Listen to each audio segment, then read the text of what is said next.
Hey everybody, so I had some comments in my last video about my UI, so I figured I'd make a video about it. It's definitely nothing special, but when Blizzard made the UI changes with the pre-patch, I was listening to a lot of players talk about all these new add-ons they were switching to for this and that, and honestly, I didn't have the energy for it anymore. I used to be a pretty big UI bells and whistles guy, but I decided to make the most of the Blizzard default UI, knowing that I wouldn't have to deal with too many Lua errors or learn a whole bunch of new add-ons. So the setup you see here is definitely nothing special, and I'll probably end up tweaking it a bit when we get some actual difficult content, but it's very easy to set up and only requires a couple add-ons for you to probably get this running in about 5 minutes. I'm going to walk through the whole process of setting up the UI in this video, but all the good stuff is in the description below, so you can just grab the edit mode import string, download a couple add-ons, import the plater, and probably have this done in no time. I'm playing on 1080p. If you're using a different resolution, you may need to resize things a bit. While you're down there poking around, feel free to hit that thumbs up or subscribe button as well, since you don't need to join a Discord or join the channel or sacrifice your third pet goldfish in my name. I'll take it though. The fishy souls keep me strong.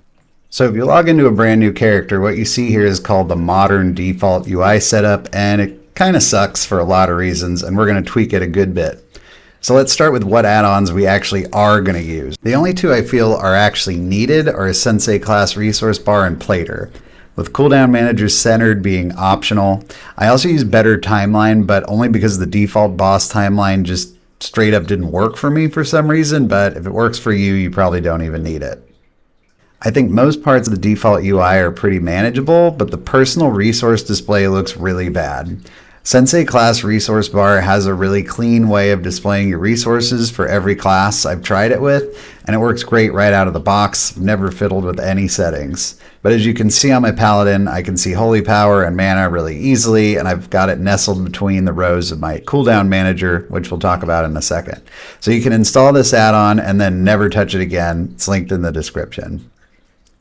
Second add-on I'm going to be using is Cooldown Manager Centered, which is really totally optional, but the default Cooldown Manager doesn't have an option to center your icons. So if you have an odd number of abilities on more than one row, they don't line up properly, which really grinds my gears. If you don't care, you don't need it, and I would hope that Blizzard one day adds this like really simple functionality. Okay, so let's get into Cooldown Manager. We're going to go into the Cooldown Manager settings from edit mode and find advanced cooldown settings. For me, essential cooldowns are just the rotational abilities and cooldowns I want to be able to see easily, so I'm going to put them just below my character where my eyes don't have to move too much to see them. So we're dragging abilities like that into essential cooldowns, and you don't want to have anything in here that you don't care about tracking. Utility cooldowns are just what they sound like, so I put my defensives, my CCs, utility stuff all in here and put them just under the resources display. I think most importantly, if you don't need to see it, just take it out to reduce visual clutter. Track buffs are obviously going to be unique for your spec, but I keep track bars empty because I prefer to just look at the icon countdown rather than the bar as a personal preference. Take some time to go through your abilities and how you want to arrange them in a way that makes sense to you, because the way I have my buttons ordered might make no sense to you. So we got Cooldown Manager set up. Let's start moving our UI elements around. I like to stick my player frame just to the left of the Cooldown Manager and my target frame just to the right of it. We want the most pertinent information taking up the most important real estate on the screen, and we're going to move everything else to the peripheries. I wouldn't mind being able to completely get rid of the bag bar and the game menu, but as far as I know you can't, so I just drag them all the way down to the bottom left of the screen. This objective window is super huge by default, so I resized it to make it about as short as it could be.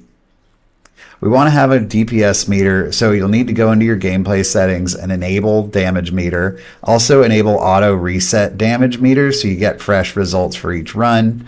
I like to click the little gear and make a second window and stick them both down here in the bottom right and have one for healing and one for damage, but again, just personal preference.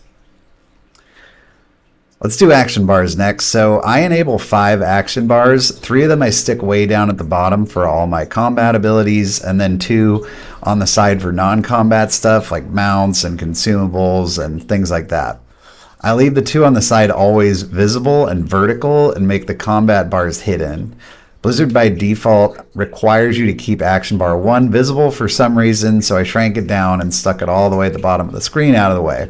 If you're still learning your keybinds and you need to actually see them, you might not want to hide your action bars yet, but if you know what buttons to press, they're all just taking up space.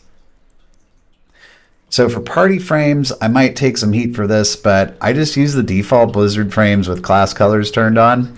I'm playing Holy Paladin, so I don't have a bunch of HOTS or anything I need to really keep track of, and I've always just healed with mouse over buttons anyway, so this wasn't a big adjustment for me. I know a lot of healers really dislike these frames, but they're working for me, at least for the moment.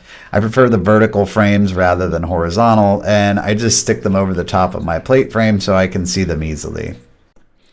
One thing to note if you do import this is that the raid frames are untouched. I don't really intend to raid much this tier, and I haven't touched the raid frames at all yet, so they are literally just in default mode. So if that doesn't work for you, just be prepared to change them to your own preferred settings.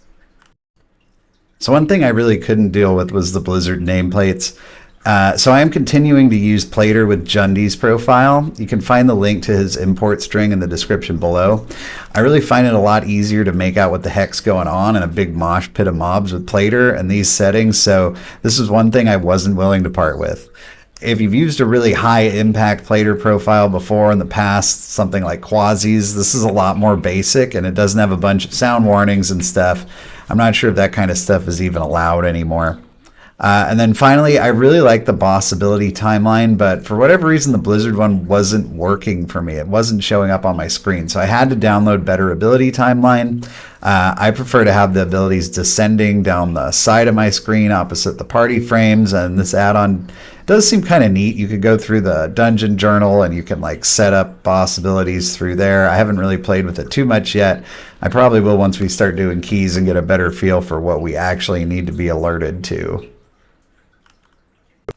So I think that pretty much covers everything. It was super cool to see a lot of old friends drop by in the comment section of my last video, since it was the first time I'd done in a really long time, and I do plan on starting streams again in the next week or so keep an eye out for that.